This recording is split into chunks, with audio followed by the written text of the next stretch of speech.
Welcome to the Live Better Financial Education series brought to you by Capitec.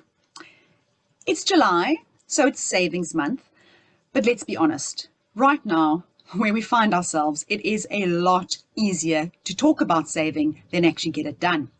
So we asked you to share your smart savings tricks with us so that we can all learn from each other.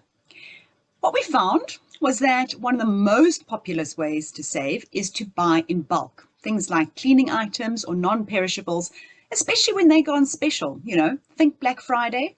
Now that's something our household does quite a lot of. However, while you can find ways to cut those bills, they only turn into real saving when the money that you've saved gets invested. So for example, Melissa kept her old phone and she saved 500 Rand a month on her cell phone contract. But then she transfers that to a savings account each month. Whilst Kumi is saving herself 50 Rand a day by not buying lunch, and she transfers that 250 Rand a week into her investment account.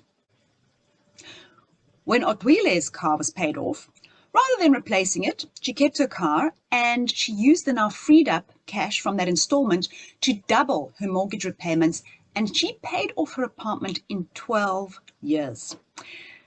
Some savers, like Rachel, pay themselves first by setting up a debit order into an investment account before she starts spending.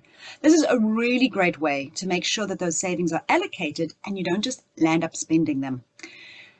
We also found that stokvels are proving to be a very popular way to fund those annual expenses. Delini says the stokvel forces her to save every month, and then the stokvel pays out in January. So there's no January for her, and she then uses that money to pay her children's school fees up front and saves from the discount. Bishoko avoids all of those end-of-year money blues that we have over the festive season by buying Christmas gifts and stationery supplies bit by bit during the year when there are specials. Now, another trick is to save when you spend. Lerato has created a great savings habit by saving 10% of everything he buys. So if he spends 500 Rand on a pair of shoes, 50 Rand immediately goes to savings.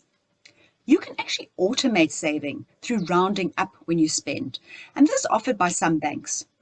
With Capitec's Live Better savings account, each time you spend on your card, your purchase will be rounded up to the nearest 2 Rand, 5 Rand or 10 Rand, depending on what you've chosen. So let's take an example. If you've chosen to round up to the nearest 10 Rand and you make a card purchase of 143 Rand, it rounds up to 150 Rand. The roundup value of 7 Rand is transferred to your Live Better savings account. It makes savings quite painless. So thank you all for sharing, and please keep sharing your tips during savings month.